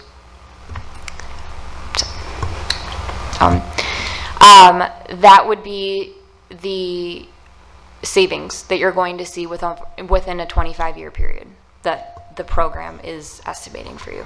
To add on to that, the screen that Allie is showing here is when she went into the system, she utilized the information that was given to her from the county mailer, went online, entered this information, and then the system tells you as an individual, based on your current use and what could go on your home, what your rate of return would be. Certainly, it's going to differ for every user, and so I think that using this tool is better than just giving an average. Yeah, that makes sense. Thank you. Last question for Diane. You mentioned that the 120% threshold of average annual electricity usage, is that a Minnesota statute, or how did that 120% threshold come about? I'm not positive if it's Minnesota or Excel. But one way or another, you can't put more capacity than what your, maybe the previous year's That's my annual understanding. usage. Okay, that's good to know. And as far as at least one example, we put solar panels on in 2018, and at the time they said the return on investment would be about a 7-year time frame. And I think it will be a little bit longer because we put solar panels on first, and then we electrified with EV and heat pump. So our electric use has gone up, our gas has gone down. When we add both fuels together, we're saving about half of the cost with the heat pump in particular. Well, that's really good testimonials, so we need to capture those things and then have a little guide whenever we go and do a tabling event so we can share those stories with people. But the price of solar certainly has decreased over the decade.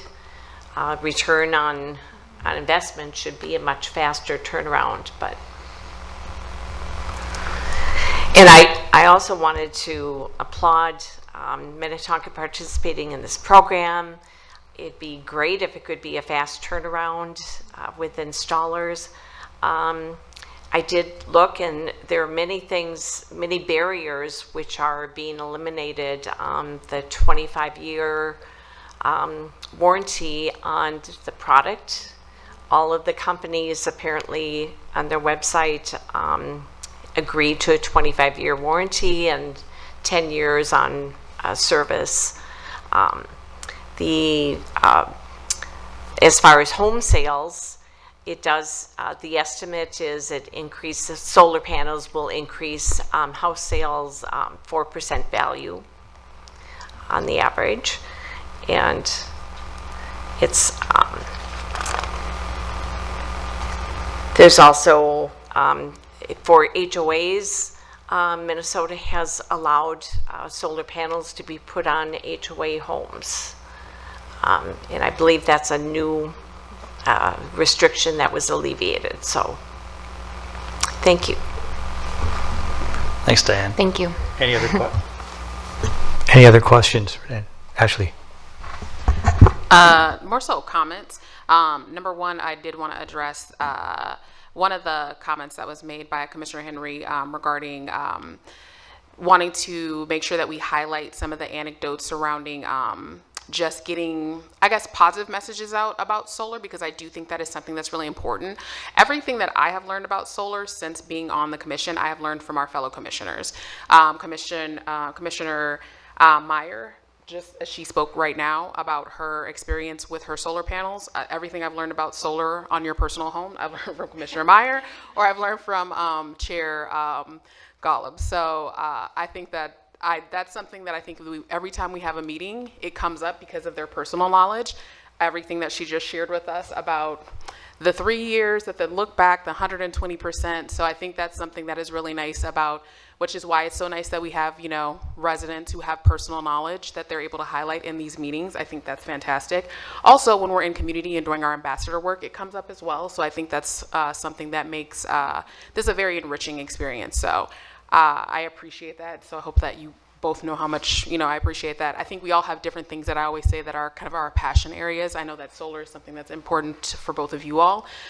So I do love those. I think that we've talked about it before about possibly highlighting those things in some of our social media things. And so maybe that's what you were alluding to a little bit, is potentially trying to do that on some of and maybe that's something we can circle back to when we're doing our planning later on, is potentially trying to highlight some of our focus areas that we're passionate about, our passion projects, on the city's websites or the city's social media pages. But I do think that that is something that we talk about. That is something that I have learned a lot about just from the commissioner. So I think that's done very well. And then once again, I do thank Commissioner Meyer for even just sharing her knowledge now. Immediately she's like, I have an answer for this question. 3-year look back, 120%. I was like, here we go, I'm taking notes. Now I know a little bit more about solar. So I think that's something that I just wanted to make sure I highlighted really quickly. Thank you. Thank you. I have one question, Allie. This is a Hennepin County program. Okay, so residents are signing up through early September. Let's say X number of people in Hennepin County sign up. There will be a subset of those people from the city of Minnetonka. Will you in the future be able to go back to Hennepin County and quantify how many people that are in Minnetonka that have participated in this program? And would Hennepin County provide us with some information so that we could reach out to some folks, and ask them how it's going, at least anecdotally? I mean, we don't need a database, a public database, but I mean, it would be good I think it would be beneficial for us to have that information. And I would think that it would be readily available from the county. Am I correct? I think you're correct, yes. Okay. Based on my communications with them, they've been nothing but wanting to be willing partners with us on this, and have us assist with that. So yeah, I mean, aside from, private data, right? I think that they might have to go through a process of, it's possible when you sign up to this, maybe you are signing something that says, I understand I'm a part of this program and I'm, allowing my information to be public data. I don't know, but I can only imagine that they'd be willing to share some of that with us. Yeah, I have another question. As most folks here know, many years ago, we signed up with a private community solar garden. Is at the time I thought that made a lot of sense. I don't know if that company, which is out of Colorado, I won't mention its name, would have, if they typically release the number of customers they have, or at least the number of customers in the city of Minnetonka that they use. I mean, you can ask me, yeah, and I can tell you that approximately 88% of my household's electrical usage comes from solar. And I can share that with you, but I don't know that you could call up Company Q and say, okay, how many folks in Minnetonka didn't want an active system, but they wanted to participate in a solar garden, and they have within the city of Minnetonka? I don't know if we have that information.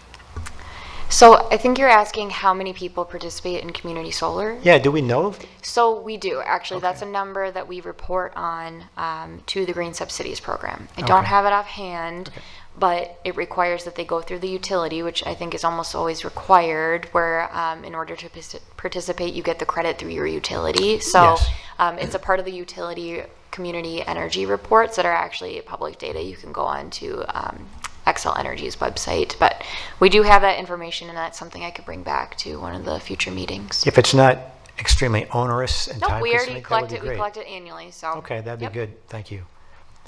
That was my question, except are there any other questions? Because if not, I want to thank you for the presentation. I hope we've answered your questions because you were looking for feedback.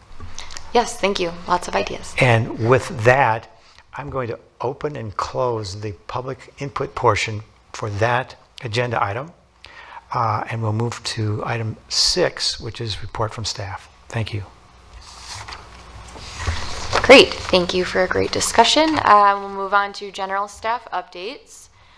So first, we're going to start out with an update on the Everything Electric exhibit that was held at Summerfest on August 28th, or sorry, June 28th. I'm next month, not last month. Thank you to those who attended that. So we had just over 400 people engage with us directly. That means we had a conversation with them. However, over 6,000 people attended this event, and we were in a phenomenal location, in my opinion, where I almost certainly feel as if everyone that was at the event likely passed us, because we were at the entrance of the soccer field, which was the whole area where they had a bunch of children's activities, and everyone was there for children's activities. So everyone passed us, right? But we had 4 vehicles on site. We had one plug-in hybrid electric Jeep. We had a Cadillac Lyriq. We had the electric EV Blazer, which was a police department vehicle at the city of Minnetonka. And then we also had a Hyundai Kona electric vehicle. So have some other pictures here. We had a whole series of educational posters printed, thanks to our communications staff. We were also located right next to the playground, which I felt was really helpful because when kids were playing, their parents wanted to come over to our vehicles. Let's see what else. Sorry, this might go past. So that was the Jeep. I felt that the Jeep got a lot of interest. I think it was really fun for kids. We had a lot of kids sitting. I saw a lot of people of just all ages. I think it was really eye-catching. So it was really fun to have this bright blue Jeep present.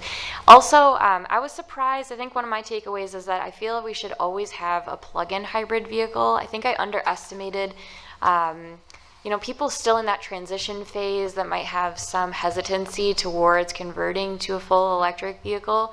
There were a lot of people asking the owner of this vehicle about it and just what it means to go to an electric vehicle and kind of how to get your toes wet, if you will. So I think that made quite a big impact. That's another example of our signs. We had an electric e-bike there too that was actually owned by the police. So you can see our police chief there. He drives this EV Blazer, so it's fun to have some police presence there for some of the period. And then we also had a robot mower there, which drew actually a lot of attention thanks to Chair Golub's son, Mark. That was really amazing. We had a sign that actually said, "Come see a robot mower." And that got a lot of attention. His feedback was that a lot of people just didn't know that robot mowers existed. It was quite interesting learning from some people that were seniors. They were saying that they don't want to mow their lawns anymore, and how helpful this could be for them. So that was really great. Or just people that lived alone were really interested in it. So it was kind of a cool combination of like serving a need and also going electric at the same time. But that brought in a lot of interest as well. We also had some electric lawn equipment over here. We gave a lot of light bulbs, LED light bulbs away. We also had a survey going on with a drawing to win some family passes from the Marsh or Williston. So that was a really great way to collect some data too. We just asked if people sat in an EV today, if they drive an electric vehicle, and yeah, we were able to collect some information there. We also were able to rent this Xcel Energy Partners and Energy electric vehicle charging display, which was really fun to have. Initially, we were just going to have a poster with a picture of it, but to see one, I think in person was really exciting. And one of the EV drivers that drove the Cadillac, he was like, I should plug it into my car, which I thought was kind of a cool version of the display too. And the planning division actually had a zoning table next to us, and we brainstormed and came up with an activity to get children and their families to come over. So we had spin art there, and it was a great way to kind of chat with the parents while the kids were busy doing something. And it was actually wildly successful, much more successful than we even expected. So that was really fun to just try that out. So yeah, just wanted to share some feedback there. Based on the commissioners that helped that day, I think they were all supportive of it, and we might hopefully try that again next year. We also have another version of that we'll be hosting at the city's open house in October. We will likely talk about that at the September meeting. September Sustainability Commission meeting. That one will be less focused on personal vehicles and probably more likely focused on what the city is doing, the city's vehicles, because that's how that event is already kind of set up, with showcasing city equipment. But we'll also have some education and resources how you can participate. So moving on, if you haven't seen in your emails, you should have received an invitation to the joint tour between the city council and commissions. I shared it in one of the Friday e-news emails, and then Karen Telga, our administrative assistant in our department, also shared an RSVP. So if you're interested in joining, that's going to be on July 31st at 5 p.m. until 8, I believe. And we're going to take a tour to different businesses in the city. We'll make some stops at solar related, either businesses that have solar or solar installers, and then also the city's newly installed solar. So I think it'd be very relevant to the Sustainability Commission. Is there anyone that hasn't RSVP'd that would like to RSVP now? The RSVP is due on the 24th. Ellen? Okay, great. Anyone else? Okay. Oh, yeah. I'll tentatively RSVP Okay. too. Sounds good. Just to add to that, we will be meeting, actually, the tour starts at 5:30. We will be meeting at 5 o'clock at Ridgedale Commons Park, where we will feed you before getting you on a bus with members of the council, and all of the other commissions have also been invited. Thanks, Susan. Just put a reminder here that our next meeting is on Tuesday, September 16th. That is the third Tuesday again. And then going forward, if you're able to share, if you're not going to be present the Tuesday before the meeting, that will help us just kind of keep track of the meeting packet and make sure that we will have a quorum. So that worked out well this week. So let me know if you have any concerns, but if you're going to attend, no need to RSVP. This is more just if you know in advance that you cannot make it. We totally understand that emergency situations or sickness or whatever comes up. So if that's, within the week's time frame, no worries there. The Home Energy Squad visit campaign results. Let's see, I have some notes on this somewhere. So we did submit for the grant reimbursement in the final report. Let's see if I have it in here or not. I don't know if I have it somewhere.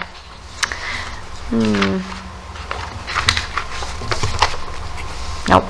Okay, I'll try to remember off the top of my mind. So I believe we had 392 Home Energy Squad visits completed between October 2024 and June of this year.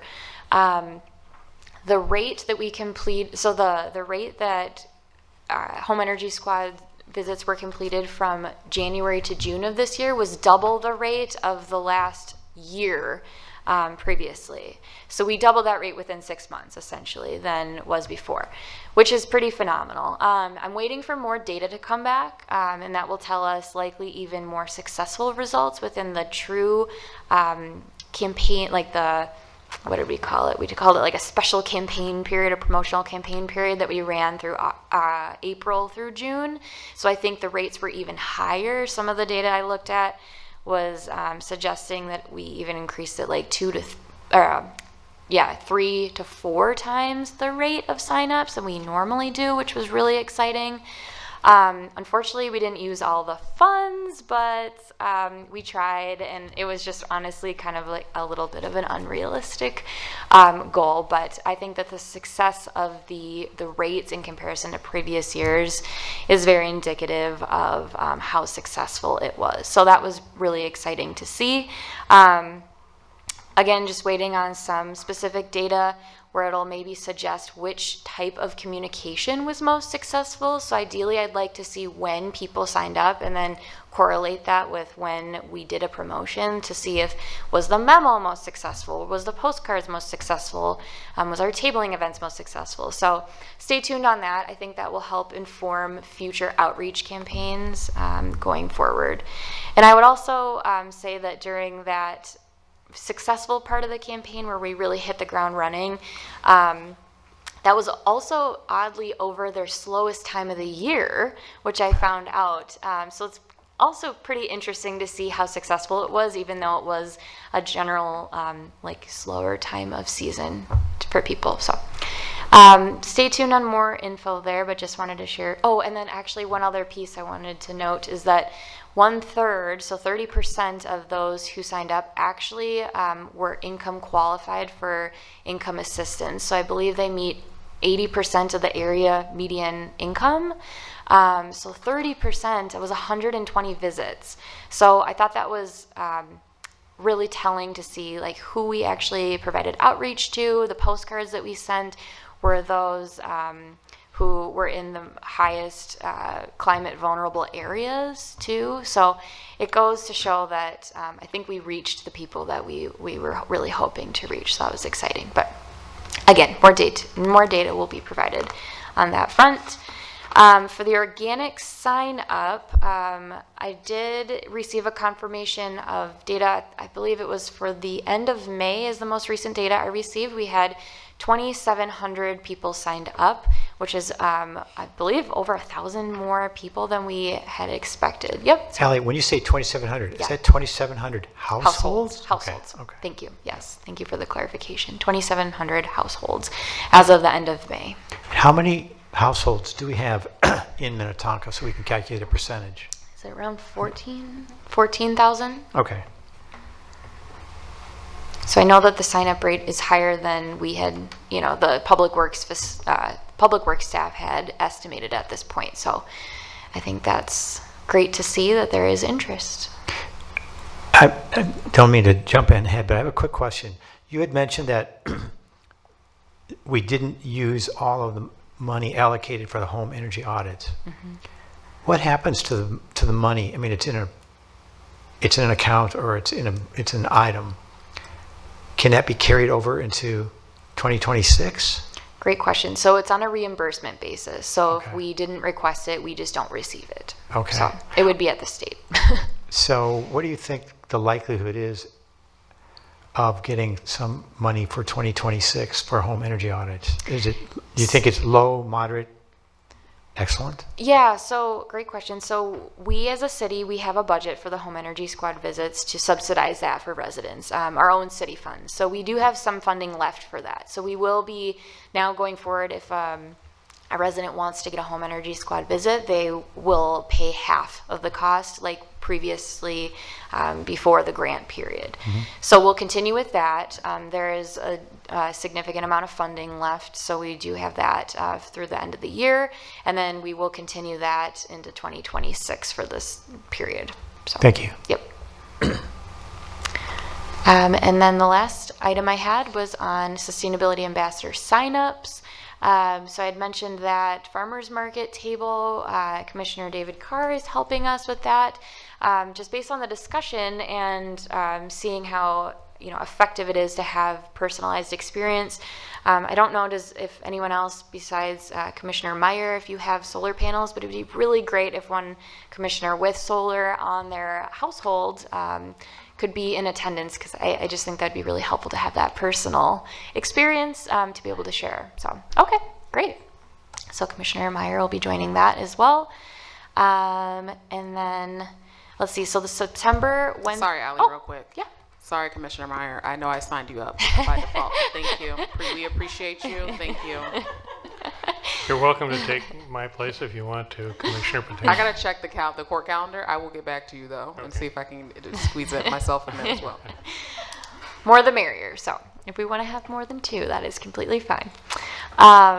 So the next item was the Wednesday, September 17th business council meeting that we talked about in the first regular agenda item tonight. That is the meeting between the city and the West Metro Chamber. So that is on Wednesday, September 17th from 11:30 to 1. I believe Chair Golub and Commissioner Patain had expressed some interest. I know the timing might be a little tricky, but for now, I'll put you both as tentative, and we can maybe continue to circle back together. It's a little ways from now, so. Wonderful.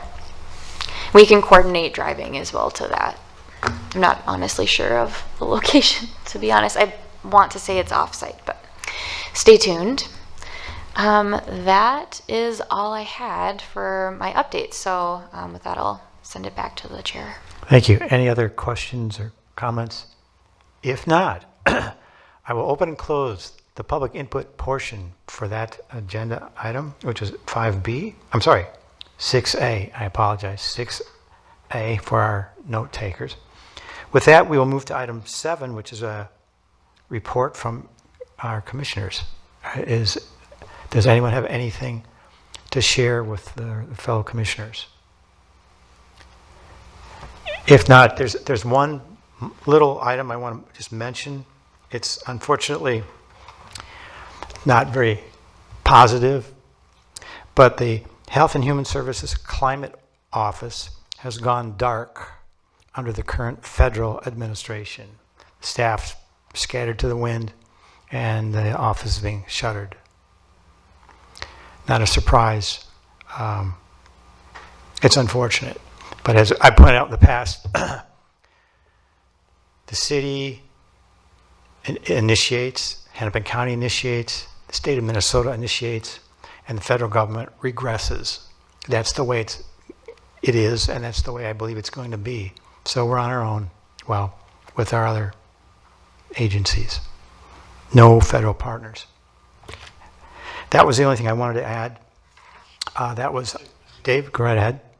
Just a note, maybe offline, somebody can give me some advice. I'm going to get my whole heating and air conditioning system replaced. I have to on my home. So I'd like to get the data from that back to the commission somehow in pieces and parts. If anybody has a template or form or something, I should be like tracking the past costs, the future costs, what it costs to install and rebates and all that.